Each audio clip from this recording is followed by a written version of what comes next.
வணக்கம். இந்த வீடியோவில் income tax law and practice 2 சப்ஜெக்டில் கேபிட்டல் கெயின்ஸ் சாப்டரில் university of Madras April 2025 question பேப்பரில் கேட்டிருக்கக்கூடிய 10 மார்க்ஸ் ப்ராப்ளம் சால்வ் பண்ணலாம். Income tax 2, cost accounting 2, management accounting சப்ஜெக்ட்டுக்கான வீடியோஸ் லிங்க் டிஸ்கிரிப்ஷன் பாக்ஸில் கொடுத்துருக்கேன். கண்டிப்பாக மிஸ் பண்ணாமல் பாருங்கள். University of Madras April 2025 question paper income tax question பேப்பரில் கொஷின் நம்பர் 20 நமக்கு கேபிட்டல் கெயின் ப்ராப்ளம் கேட்டிருக்காங்க. Calculate capital gain from the following particulars given by Mr. Edwin for the previous year if CII for 23-24 is 348, 2011 and 12 184, 2001 and 200 அப்படின்னு கொடுத்துருக்காங்க. நம்ம பார்த்தீங்கன்னா assessment year 24-25க்கு தான் some போட போகிறோம். ஸோ இண்டெக்ஸை வந்து நான் 363 அப்படின்னு எடுத்துக்கிறேன். ஓகேவா? ஏன்னா இந்த வருஷத்தில் சில ரூல்ஸ் வந்து நியூவாக இருக்குது. அதை அப்ளை பண்ணி ப்ராப்ளம் எப்படி சால்வ் பண்ணலான்னு சொல்லித்தரேன். இன்ஃபர்மேஷன்ஸ் என்னென்ன கொடுத்துருக்காங்க பாருங்கள். Cost of residential house 5,40,000, fair market value 5,40,000, date of purchase 1/10/99, date of sale பார்த்தீங்கன்னா நம்ம வந்து 24 அப்படின்னு வச்சுக்கலாம். 1/10/24 இயரை மாற்றிக்கலாம். ஏன்னா ரூல்ஸை வந்து நம்ம அசஸ்மெண்ட் இயருக்கு ஏற்ற மாதிரி போட போகிறோம். Sale value 30 lakhs, cost of improvement 90,000, date of improvement 1/10/11, stamp duty and legal charges 50,000. The assessee has purchased another residential house within 1 year for 8 lakhs. இப்போ பார்த்தீங்க அப்படின்னா இந்த ப்ராப்ளமில் ஒரு இன்ஃபர்மேஷன் கொடுத்துருக்காங்க. லாங் டேர்ம் அந்த கேபிட்டல் கெயின் கிடச்சது இல்லையா, அந்த அமௌண்ட்டை வந்து மறுபடியும் ரெசிடென்ஷியல் ஹவுஸ் வாங்குறதுக்காக அவர் யூஸ் பண்ணியிருக்காரு. அப்போது அசஸி என்ன பண்ண முடியும்னா எக்ஸம்ஷன் கிளைம் பண்ண முடியும். அண்டர் செக்ஷன் 54ல் அவர் எக்ஸம்ஷன் கிளைம் பண்ண முடியும். Most of the question paper previous year question பேப்பரில் அண்டர் செக்ஷன் 54 உங்களுக்கு ப்ராப்ளம் கேட்டிருப்பாங்க 10 மார்க்கில். அதனால் கான்சன்ட்ரேட் பண்ணி படிச்சுக்கோங்க. Okay, so capital gain calculate பண்ணுறதுக்கு ஃபஸ்ட்டு அசட்டை வந்து நீங்கள் ஷார்ட் டேர்ம் கேபிட்டல் அசட்டா லாங் டேர்ம் கேபிட்டல் அசட்டா அப்படின்றத ஐடென்டிஃபை பண்ணிடணும். ஓகே, அதுக்கு தான் நம்ம இங்கே date of purchase and date of sale கொடுத்துருக்காங்க. டேட் ஆஃப் பர்ச்சேஸ் பார்த்தீங்கன்னா 1/10/99 அண்ட் டேட் ஆஃப் சேல் பார்த்தீங்கன்னா 1/10/24ன்னு வச்சுக்கலாம். ஓகேவா?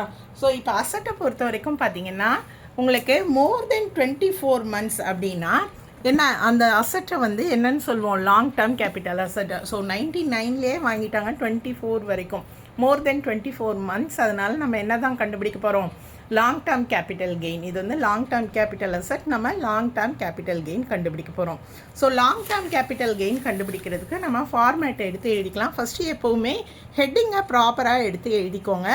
என்ன ஹெட்டிங் எழுதணும் அப்படின்னு பார்த்தீங்கன்னா computation of long term capital gain அப்படின்னு போட்டு அசஸியோட நேமையும் எழுதுங்க. Capital gain of mister Edwin for the assessment year, of mister Edwin for the assessment year. இது மாதிரி ஃபுல்லாக எழுதணும். ஓகேவா? அசஸ்மெண்ட் இயர் என்னன்னு பார்த்தீங்கன்னா 24-25 நான் ஷார்ட் பண்ணிட்டேன் இங்கே. ஸோ கேல்குலேஷன் பண்ணுறதுக்கு 2 காலம் போட்டுட்டு பர்டிகுலர்ஸ் அப்படின்னு ஒரு காலம் ப்ரொவைட் பண்ணிவிடுங்க. லாங் டேர்ம் கேபிட்டல் கெயினில் ஃபஸ்ட்டு நம்ம எந்த வேல்யூவில் ஸ்டார்ட் பண்ணணும் அப்படின்னா சேல் கன்சிடரேஷன் அல்லது சேல் வேல்யூ அப்படின்னு சொல்லுவோம் இல்லையா. ஸோ சேல் வேல்யூ எவ்வளோ அப்படின்னு பார்த்தீங்கன்னா 30 lakhs. ஸோ 30 lakhs எடுத்து எழுதிக்கலாம். அடுத்து இதிலேருந்து நம்ம எதை மைனஸ் பண்ணணும் அப்படின்னு பார்த்தீங்கன்னா எக்ஸ்பென்சஸ் ஆன் சேலை மைனஸ் பண்ணணும். ஸோ இங்கே நான் எக்ஸ்பென்சஸ் ஆன் சேல் அப்படின்னு ப்ராப்ளமில் எதுவும் கொடுக்கல, but stamp duty and legal charges அப்படின்னு கொடுத்துருக்காங்க. ஸ்டாம்ப் டியூட்டி அப்படின்னு போட்டு அந்த அமௌண்ட்டு தான் எக்ஸ்பென்சஸ் மைனஸ் பண்ணிக்கலாம். அமௌண்ட்டு பார்த்தீங்கன்னா நமக்கு 50,000 கொடுத்துருக்காங்க. அதை நம்ம மைனஸ் பண்ணலாம். 29,50,000 கொடுத்துருக்காங்க. ஓகேவா? மைனஸ் பண்ணிக்கலாம். அடுத்து பார்த்தீங்க அப்படின்னா நமக்கு என்ன பண்ணணும், லாங் டேர்ம் கேபிட்டல் அசட்னா indexed cost of acquisition minus பண்ணணும். இந்த வருஷத்தில் இன்ட்ரடியூஸ் ஆகியிருக்க ஒரு நியூ ரூல்ஸை நான் உங்களுக்கு சொல்லி கொடுத்துட்றேன். நீங்கள் பார்த்தீங்கன்னா ஃபஸ்ட்டு டேட் ஆஃப் சேல் என்ன அப்படின்றத பார்க்கணும்.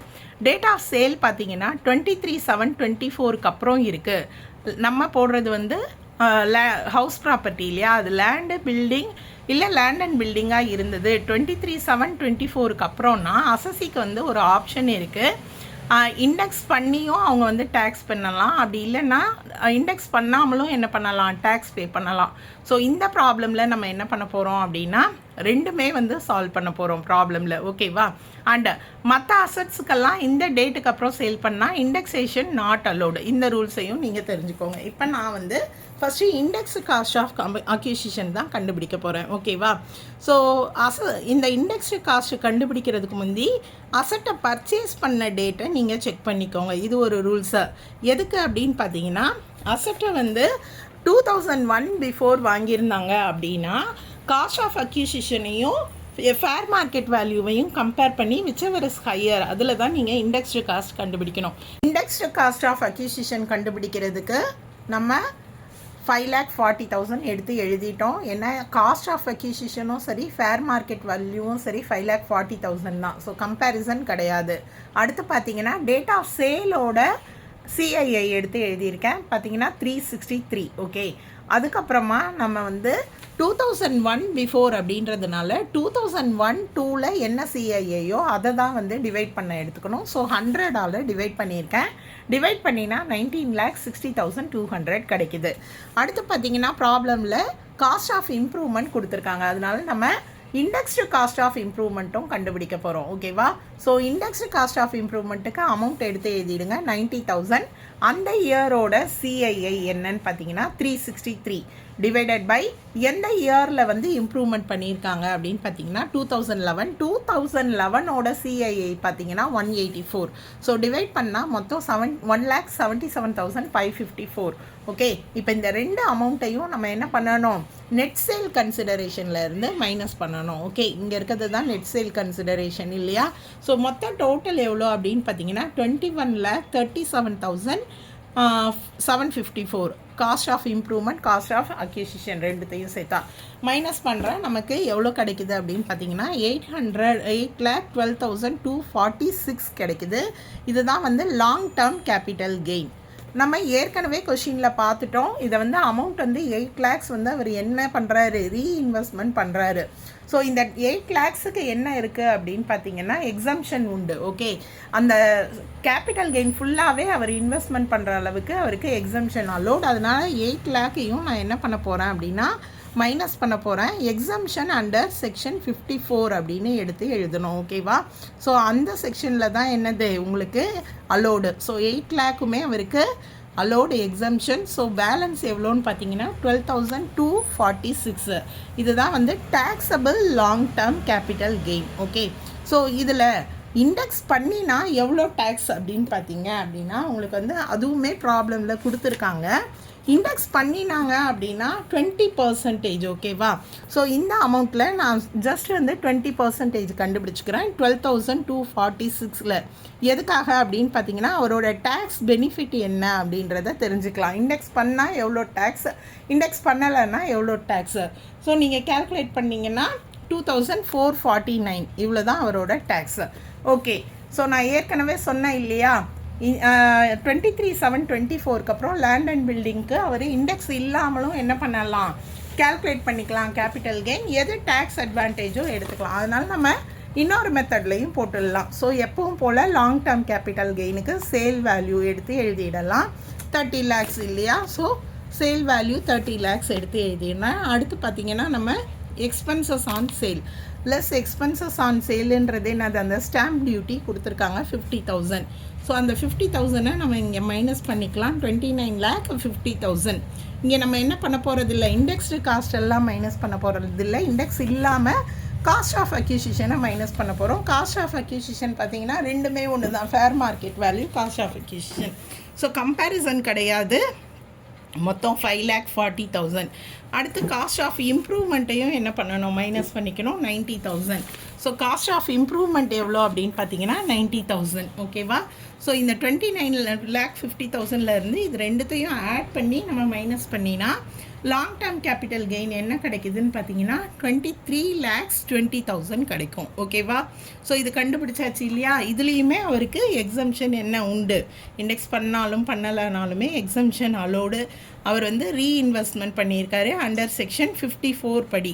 ஸோ எவ்வளோ ரீஇன்வெஸ்ட்மெண்ட் பண்ணியிருக்காரு பார்த்தீங்கன்னா 8 lakhs. ஸோ 23,20,000லேருந்து 8 lakhs வந்து மைனஸ் பண்ணிக்கோங்க. மைனஸ் பண்ணினா 15,20,000. இதுதான் வந்து taxable capital gain, taxable long term capital gain. இப்போது இண்டெக்ஸ் பண்ணலை அப்படின்னா எவ்வளோ பர்சன்டேஜ் டேக்ஸ் அப்படின்னு பார்த்தீங்கன்னா 12.5%. இந்த ரூல்ஸ் தெரிஞ்சுக்கணும். இண்டெக்ஸ் பண்ணினா 20%, பண்ணலைன்னா 12.5. ஸோ 12.5 15,20,000 நீங்கள் கண்டுபிடிச்சிங்க அப்படின்னா உங்களுக்கு 1,90,000 கிடைக்குது. சாரி, 1,90,000. ஓகேவா? ஸோ இதுதான் இங்கே வந்து டேக்ஸ்.